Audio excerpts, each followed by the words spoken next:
visitor from Ireland, Marie Daly, and Marie Daly is part of the hashtag She is IPA. Marie, how can you contribute into this project? Thank you, May-Britt.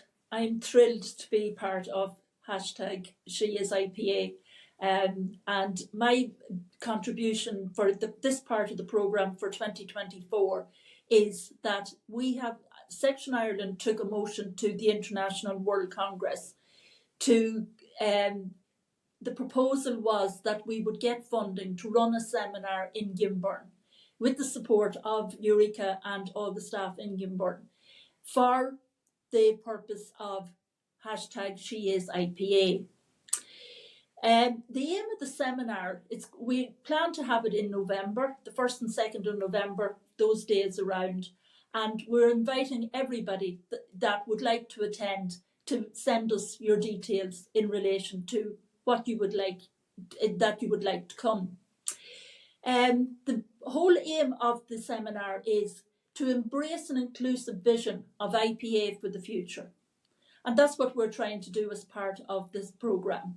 As May-Britt said already, we have a webinar planned for every month of the year. So at that time, by the time November comes, everybody will have a good idea worldwide about what this project is all about and how they would like it to fit into their policing lives as well.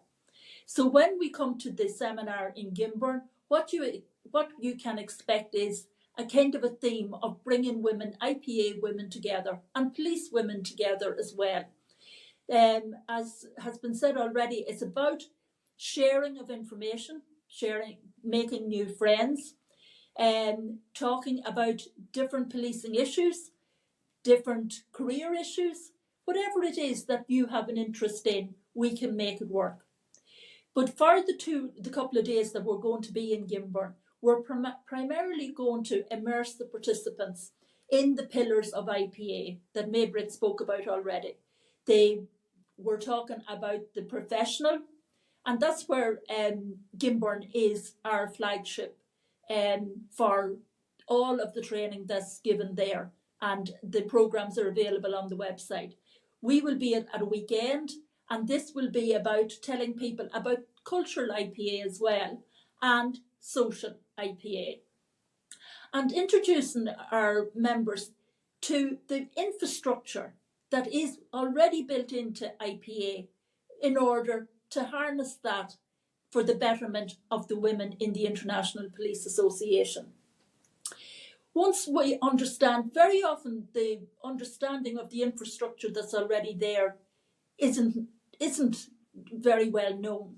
And as a result, then people don't avail of what is actually in the structures of IPA. So we'll be dealing a lot with the activities and events, etc., that happen worldwide.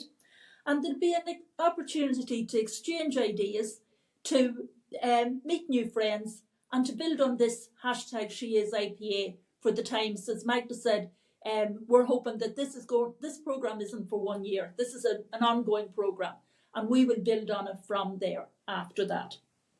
And it's going to be about your career in IPA and your policing career and how we can assist one another in both departments. Thank you for listening. Wonderful, Marie. Really looking forward to come over to Gimborn and meet all these women that we might never seen before, and we will make new friends. That is one part of the IPA, that we make new friends all the time, because a stranger today will be a friend tomorrow. We move on to Northern Ireland and Deirdre, and I know that you also got things that you are very close to heart that you would like to speak. Thank you, May-Britt. I just wanted to say a little bit about exchange programs, because there's so much, as Mari made reference to, there's so much opportunity for members of the IPA. There's so much opportunity there for women. We have a number of exchange programs already in operation. There's the International Learning and Development Exchange Programme, which is a worldwide IPA programme providing opportunity for all members to learn and develop and take back best practice to their own respective forces. We have the Arthur Troop Scholarship, and that's awarded for each continent. It's an international grant which can assist towards a visit overseas to undertake police-related studies at an educational establishment. That's a fantastic opportunity. I think the limit on that is 2,500, which would be hugely helpful. And this is, it's only the IPA that does that. I know certainly this police force here, we can't afford to do this at the moment due to budgetary constraints. So it's magnificent that we have this international friendship organisation that can assist. There's opportunities for young police officers to attend the Young Police Officer Seminar, which is a biannual event to allow young serving police officers an opportunity to attend lectures and workshops on policing methods. In 2022, it was held in Sri Lanka, and the topic for that particular seminar was controlling modern terrorism, which is unfortunately of huge interest to us all. It's also very interesting, and this is a very easy way to get involved, to self-refer or to arrange your own secondment. I had an opportunity to do that. I investigated a case of extreme animal cruelty that impacted me quite a lot, and now that is my passion. I think animal crime is the most neglected. So I researched what police force in Europe I thought did that best.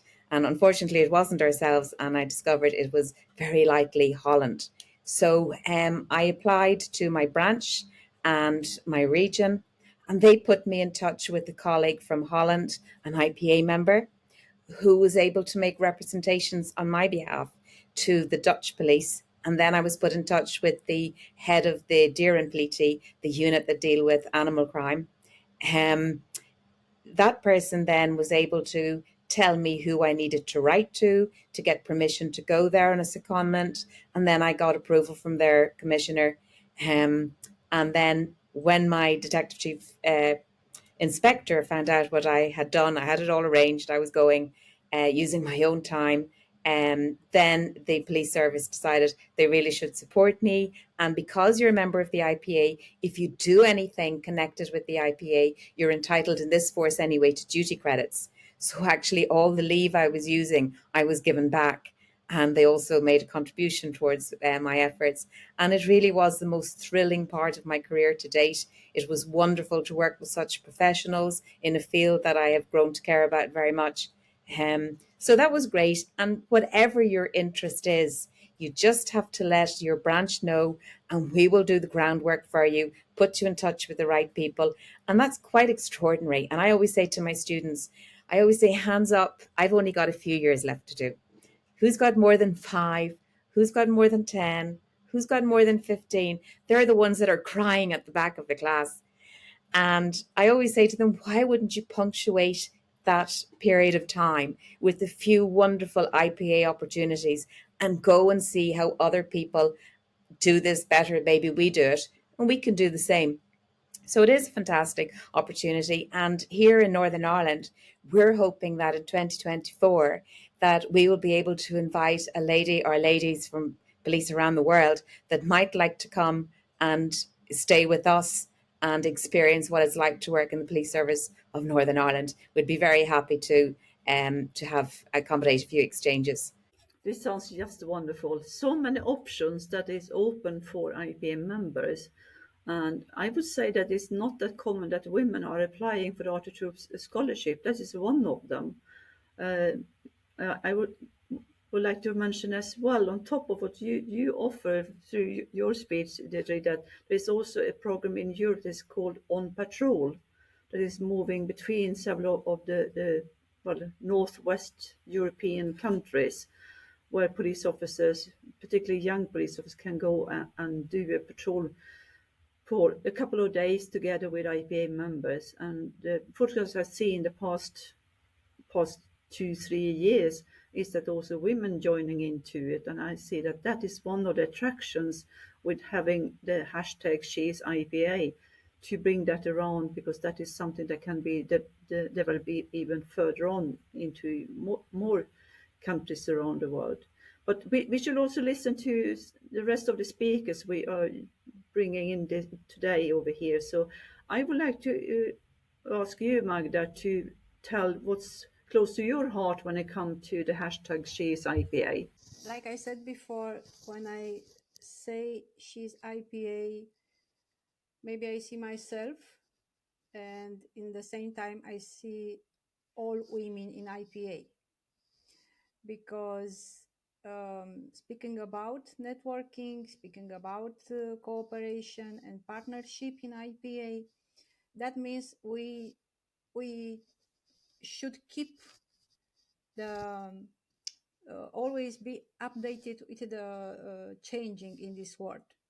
Every day, a lot of changing for ourselves and around us. People change, the entire world is changing, and we should be updated every day with this changing. Therefore, we should be connected always with the same institution, the same local authorities, maybe, which could receive our help, because beside being a woman, we are police officer, we were police officer, and our role in police is maybe to help and to be beside the local authorities, and to be beside the society, and to be in the middle of society and offer our role as a police officer. It's more important. For example, from my experience as a woman in police, I saw how important were the moments when a woman was in the middle of a team. The influence of a woman in a team of police officers is very important and is very effective. Therefore, I guess it's better and it's good to point some institution at maybe at European level, international project. She is IPA. For me means to help. Maybe she is IPA means to help others and to help women to create their own voice in IPA, and not even in IPA, at the international level. Thank you, Magda. Yeah, I think a good word for what you described is empowering, to give them power to understand how good they are. And sometimes when we talking about networking or connections between women, there are other associations that have been working very hard to try to bring women into this kind of networking things. But if you don't look at the rest of the society, then you will lose track of what's happening. And I think to look at politics, to look at other NGOs, to try to cooperate with them, I think that is one of the things that make us much stronger as IPA and IPA members. So that this will be really interesting how we can bring in this kind of power in the hashtag She's IPA. Well, education is one thing that could be really crucial when it come to empowering women. And that's the reason why I would like to hand over to Ulrike Neuhoff at IPA Gimborn, the flagship of IPA in Germany, our education center. Please, Ulrike, may I ask you to tell what you can deliver? Yes. I mean, just listening to Deirdre, Mary, Magda, talking about, just losing a Maria. I thought what really comes to my mind when I think about hashtag She's IPA is that I really would like to help to make women in the structures of IPA more visible. I think there are not enough women visible in the structures, and this needs empowerment, and this needs women to be encouraged and to feel that they're really wanted in positions within the IPA.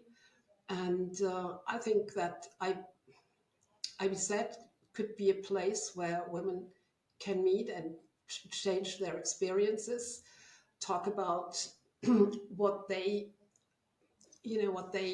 experienced over the years they have been in the IPA.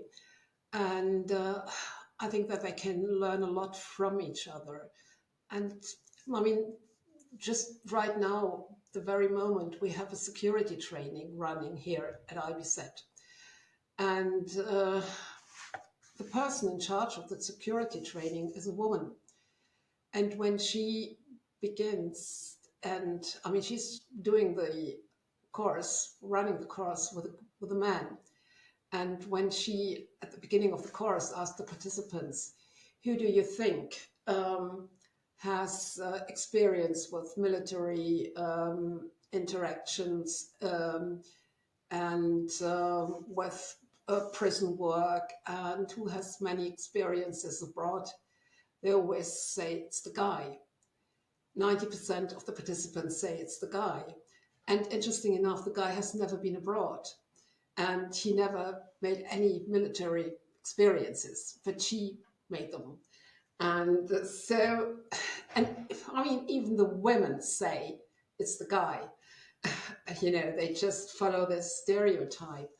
And I've been thinking about this really great and wonderful woman, of one of the speakers for the seminar in November in Gimborn, because I think she's a real role model, and we can learn a lot from her, because for me she is the she's the woman she's very female, but she's also the woman who goes into prisons in South America and conducts conflict discussions. So I think these are the role models that are really needed. And so, yes, coming back to your question, May-Britt, I think Gimborn is a place where women can really exchange their experience and can learn from each other. And when we first got the stickers, hashtag she's IPA, and Karen sent me a little package, and I just began every seminar asking the females in the group, are you a member of IPA? And then I told about the project, and they really loved it. And just today, I had a letter from a police officer, German police officer, who attended a seminar here in Gimborn, and she said, "I really loved it, and I'm wearing the sticker with pride."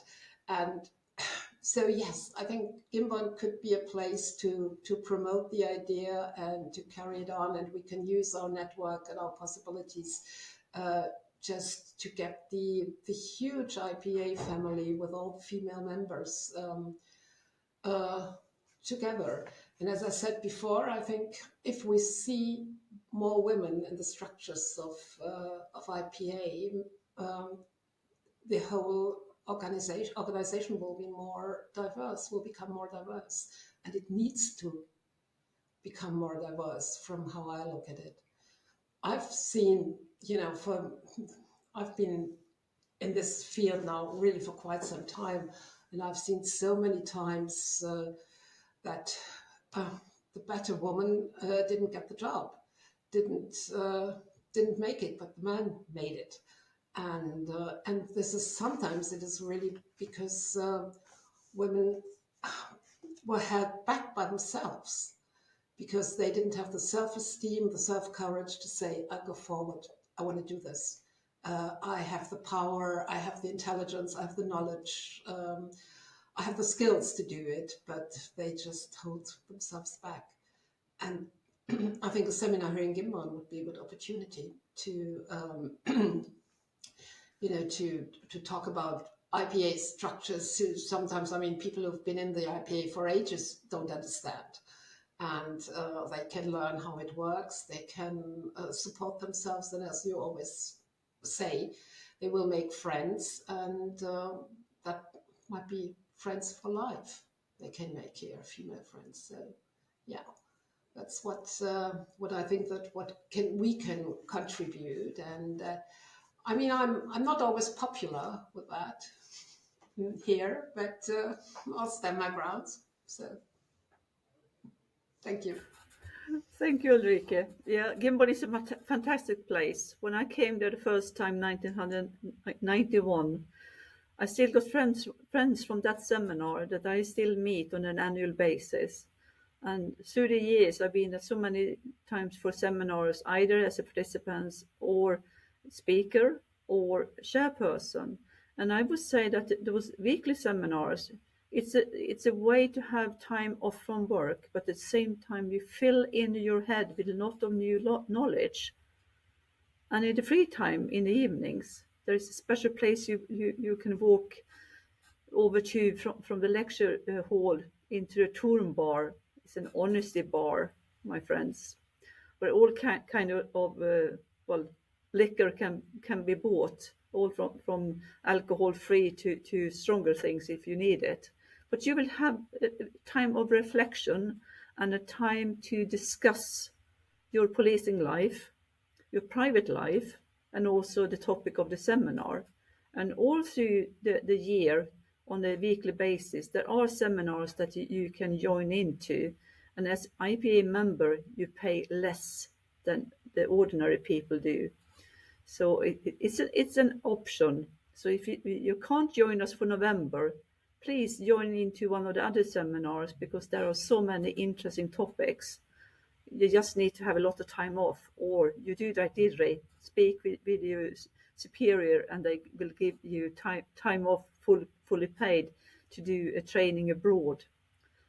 A fantastic option. And if you're from far away, there is the Artichoke scholarship you can apply for, and if you're successful, you will be able to go to Gimborn from far away, like South America, Botswana, Lesotho, wherever, or other kind of places around the world. Everyone can go there, and everyone can enjoy it.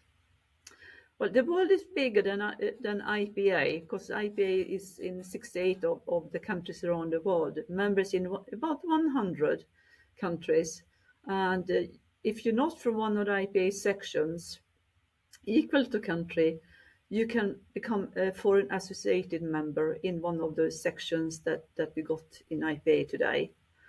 There are also other options for women, I think, Maria, that you would like to tell us about, because as an IPA member and also with your responsibility, we would like to know the opportunities of the BTO, as you can tell us about. So I will give the word to you, and please inform. Okay, thank you, May-Britt. So as I said, I'm running a gender mainstreaming programme in the British Overseas Territories. 5 of those are in the Caribbean. We have Bermuda and Gibraltar and Falkland Islands, St Helena, and Sovereign Base Area in Cyprus. And so the gender mainstreaming programme is all about trying to help women to professionally develop and support them into those more senior positions. And I quite often get asked, so why? And I think I was having a conversation with somebody this morning. I think it's really important to highlight the why around that. So I am really passionate about women being able to reach their full potential. But essentially, what it links all back into is that women and girls in society get better criminal justice outcomes and better societal outcomes, because that's why everybody signed up to be a police officer, so that people got, fair and equal treatment. So as part of that gender mainstreaming programme, I'm always looking for opportunities that I can bring to the ladies in those territories to help their professional development. And a big part of that is networking. And I think sometimes, certainly in UK culture, that can be a dirty word, but I think it's really important to have those networks, somebody that you can pick the phone up to. Like I said, whether that's socially or professionally, it's all supporting the person. And what the territories don't have, for example, and some of the smaller countries will understand this, there's one police force with maybe sometimes 80 odd people. In the case of the Falklands, there's less than 20 people there. They don't go to training events in their own country where they meet people from other forces, where they can exchange ideas, they can exchange contact numbers, and they can pick up the phone whenever they get a situation that they've never dealt with before. And I think people forget that side of networking and how important that is. But in terms of the professional development, it's looking for training for people. What training can I access? First of all, free of charge, because there's only a limited amount of money and direct the people towards. So if there's online training, for example, I'll try and direct them towards it and share that with people. And I've met people at overseas conferences, and I've started sharing that information with those people as well. So it isn't just limited to those British overseas territories. So anybody that wants any of that information, I compile it roughly on a monthly basis and send that out. And one of the other things that I do, and I think for me this is huge, and possibly because in my own career this was huge, it's looking for mentorship and coaching opportunities for people. So in terms of the mentoring, I think we can all have different professional mentors for different aspects of our career. I've heard of it described as a board of directors, and I really quite like that. But what I also think happens in mentoring, and it's probably not discussed enough, is what benefit and development that brings to the mentor as well as the mentee. So, generally the mentor will be in a slightly more senior position and guide the person to that position that they want to get to.